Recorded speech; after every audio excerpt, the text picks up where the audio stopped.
Having the ability to grow your own food is such a rewarding feeling. This is bitter melon.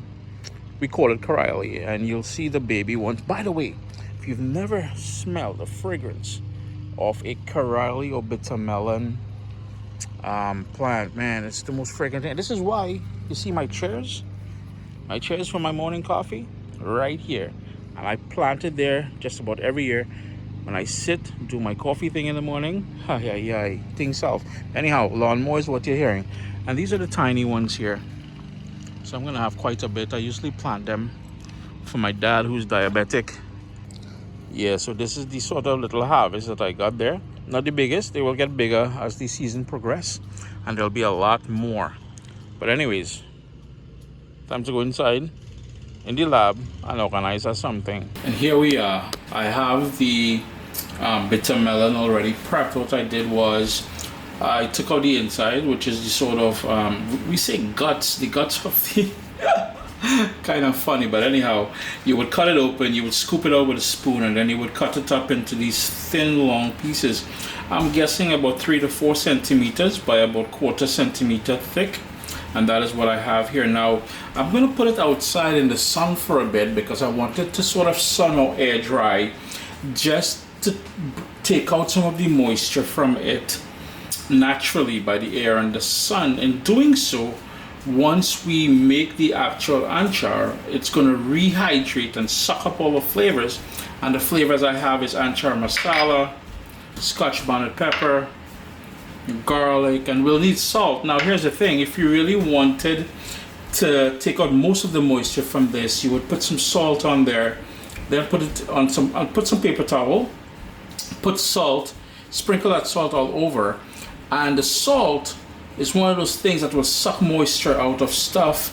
I'm not doing it like that simply because when you add salt and you suck that moisture out, the paper towel on the bottom is going to get wet.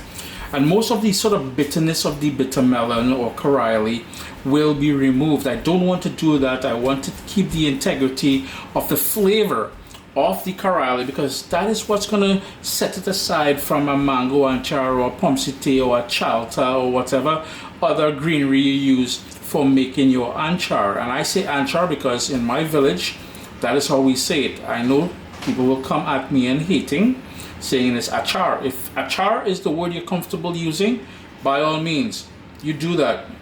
Couple centuries now, we've been called it Anchar in my small village. Alright?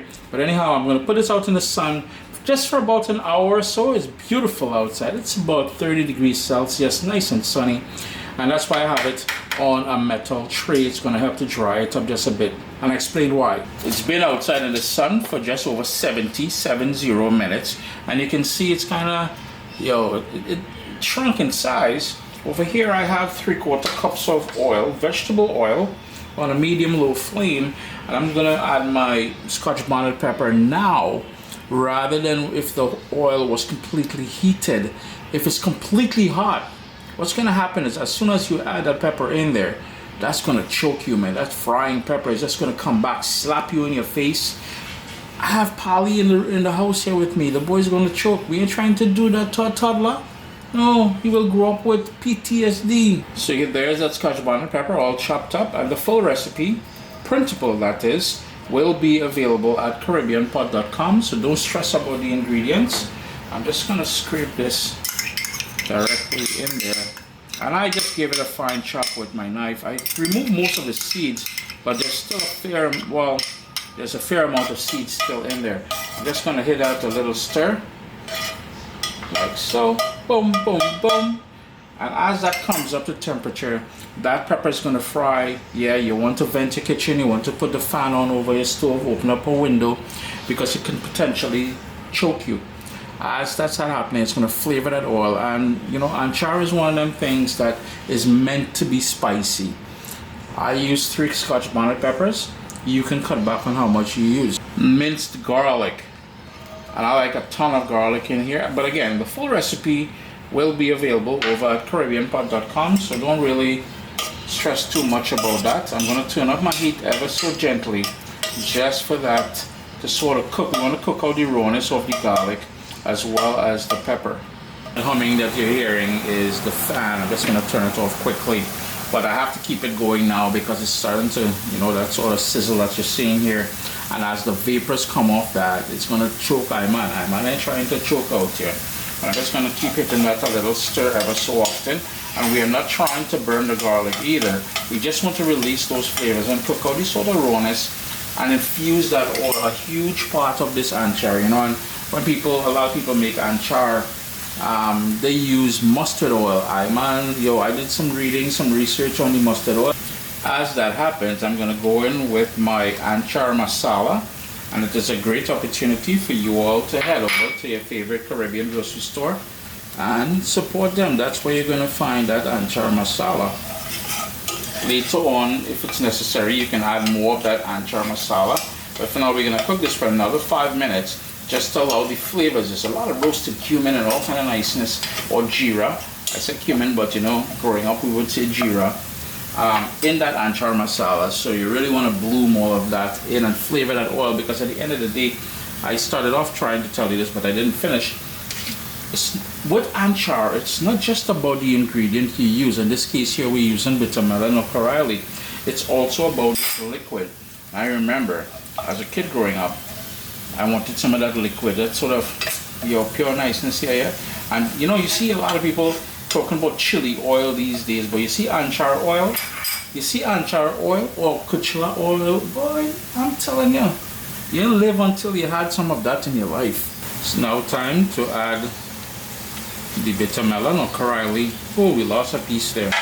Into the pot, along with salt. And of course, we need to stir this now to completely cover the bitter melon or the Carilie. I keep using both words because it's easier for a global audience. When you cater to a global audience, you have to keep repeating yourself, you know what I mean? But all I'm going to do now is turn down my heat, and I want to cook this just for about 4 or 5 minutes. Notice most of that oil has already been soaked up, saturated into the, and that is why we dry the bitter melon first for a bit. Just for that to happen, we purposely did that. What you can do at this point too is, and I'm going to do it, I'm going to add another tablespoon or so of Anchar masala just to give it that more deeper depth of flavor. But again, you're going to let that cook, keep stirring it, and just for everything to combine nicely. Sup, soldiers? Listen, if you enjoy this recipe, I'd really appreciate it if you hit subscribe and click that bell notification thing. If you've made the recipe, take a picture and send it to me. Email address down here. I mean, trying to tell people the email address, them butts will take the address and do all kind of thing with it. And tag me on Instagram at Caribbean Pot. I really appreciate you guys, and thanks for being in my kitchen with me today. Irie.